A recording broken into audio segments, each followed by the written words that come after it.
smo ljudi. Danas smo gamer boy ljudi. Danas igramo GTA San Andreas. Znači obećao sam vam kako naći mitraljez ili ti strojnicu u GTA San Andreas.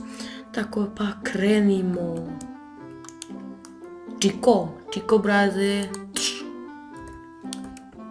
Čiko braze. Ja, vidi ga.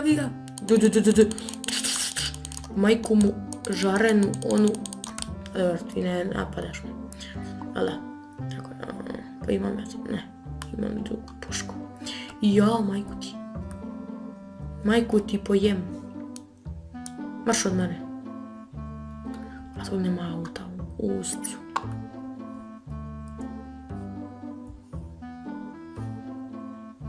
Auto bilo koji.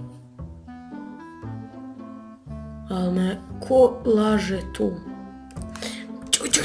Čekaj.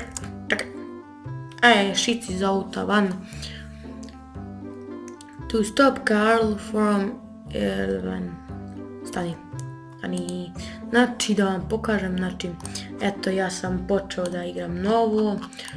Znači taj mitraljez ili ti strojnica nalazi se skroz na vrhu mape i to u desnom ćošku. Sad ćete da vam pokažem. Znači, evo ga, pogledajte. Znači, treba vam biti ovo tu dvoje tračnice, šta su već, i ovaj tu neki most i dvije odvojene zgrade. I samo tu ovako lijevi klik ili ti desni.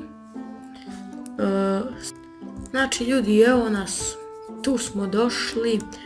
Znači vidite kako vam treba izgledati to skrovište, kako već bilo. Znači vidite auto kak je u policije kad smo tu. Znači nećemo dužiti klip. I jao, majku ti poljubim. Znači evo ga, tu izlaze auti ko ludi, znači iz zatvora izlaze, nisu bili dobri, pa izlaze i ovaj. Jao, majku ti. Znači, evo vi ćete sigurno tu uzeti, ali nije tu, nego je tu. Znači evo ga mitraljez ili ti strojnica. Sad, vidite, piše vam press tab to pick up his weapon. It will replace. Nisam stigao pročitati. Znači samo, vidite, umjesto ovog tu će vam biti sad ta strojnica, pogledajte. Samo tab. I evo ga, dobili ste strojnicu. Šta ta sad strojnica može raditi? Pa pogledajte. Znači, sad vidite auto. Dobro, nije baš čitav kad sam ga ja slupao. A sad ga ne vidite čitavog. Znači, ta strojnica ili ti već mitraljez, kako ga vi zovete, radi čuda i od baguda. Znači, bože, može vam skinit health i to brzo jako.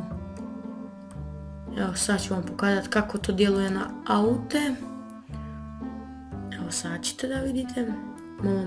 Malo potrčat. Evo pogledajte. Odbaci vas daleko. Vidite ovo.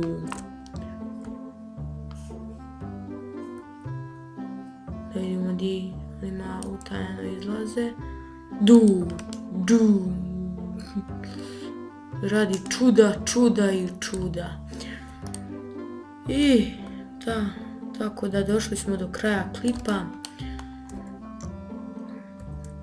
Ljudi, ako vam se video svidio, naravno lajkujte, šerujte se na moj kanal i mi se vidimo u sljedećoj epizodi tutoriala. Ovo je bio tutorial kako naći mitraljez ili ti strojnicu. Znači ljudi, vidimo se u sljedećoj epizodi. Pozdrav, like, share i subscribe. Kaki subscribe? You're gonna bitch. Tako da, pozdrav.